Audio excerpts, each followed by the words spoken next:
જય સ્વામિનારાયણ।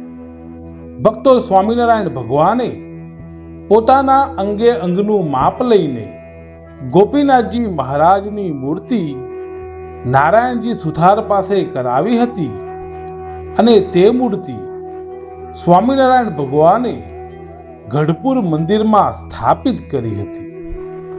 ભક્તો, હાલમાં પણ આ ગોપીનાથજી મહારાજની મૂર્તિ ખૂબ જ પ્રતાપી છે। આ ગોપીનાથજી મહારાજમાંથી કેટલીય વાર સ્વામિનારાયણ ભગવાન પ્રગટ થઈને દર્શન આપે છે, તેના પરચા પણ આપણે ઘણીવાર સાંભળ્યા છે। પણ આ મહાપ્રતાપી મૂર્તિ તે કયા પથ્થરમાંથી બનાવવામાં આવી છે, તેમજ તે પથ્થર ક્યાંથી આવ્યો હતો અને આ મૂર્તિને લગતો ઘણો ઇતિહાસ જે ગુપ્ત છે તે મોટા ભાગના હરિભક્તો જાણતા નથી। તો આજે આપણે ગઢપુર ધામમાં સ્વામિનારાયણ ભગવાને પોતાના હાથે પ્રતિષ્ઠા કરેલી શ્રી ગોપીનાથજી મહારાજની દિવ્ય મૂર્તિ તે કેવી રીતે પ્રાપ્ત થઈ તેની અદ્ભુત વાત જાણીશું। તો ભક્તો, વિડીયોને અંત સુધી જોતા રહેજો। ભક્તો, સ્વામિનારાયણ ભગવાને જ્યારે ગઢપુરનું મંદિર બંધાવ્યું હતું અને ત્યારબાદ મંદિરોમાં મુખ્ય દેરામાં મૂર્તિ સ્થાપનની વાત આવી, ત્યારે સ્વામિનારાયણ ભગવાને નારાયણજી સુથારને યાદ કર્યા અને નારાયણજી સુથાર તે વખતે જૂનાગઢમાં હતા। સ્વામિનારાયણ ભગવાનની આજ્ઞાથી નારાયણજી સુથાર ગઢપુર આવ્યા અને સ્વામિનારાયણ ભગવાને પોતાના અંગે અંગનું માપ લઈને એક મૂર્તિ બનાવવાની તેમને આજ્ઞા કરી।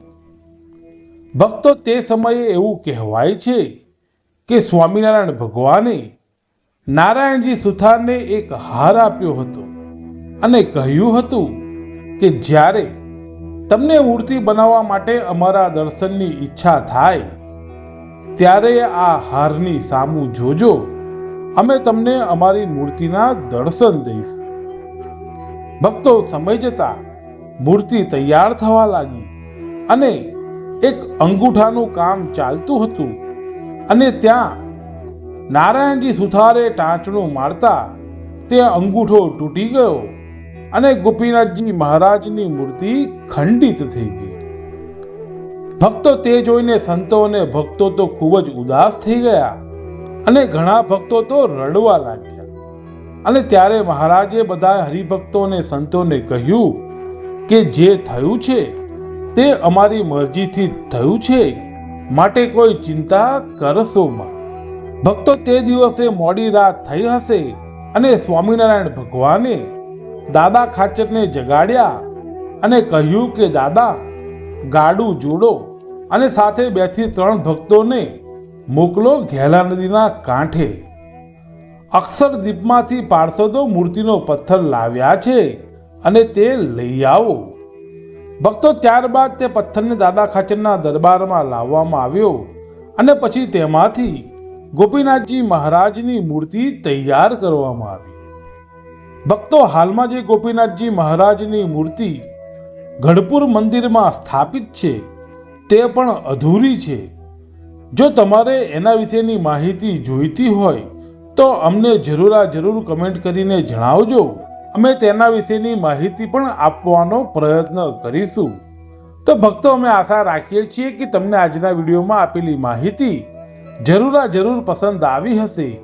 આજનો વિડીયો તમને કેવો લાગ્યો તે અમને કમેન્ટ કરીને જરૂર જણાવજો। ભક્તો, તમને હજુ સુધી અમારી યુટ્યુબ ચેનલને સબસ્ક્રાઇબ ન કરી હોય તો અમારી યુટ્યુબ ચેનલને સબસ્ક્રાઇબ કરજો, વિડીયોને લાઈક કરજો અને આ વિડીયોને બીજા હરિભક્તો સાથે શેર કરવાનું ભૂલતા નહીં। તો ભક્તો, આજનો વિડીયો અમે સમાપ્ત કરીએ છીએ। સર્વે હરિભક્તોને અમારા ઘણા હેતથી જય સ્વામિનારાયણ।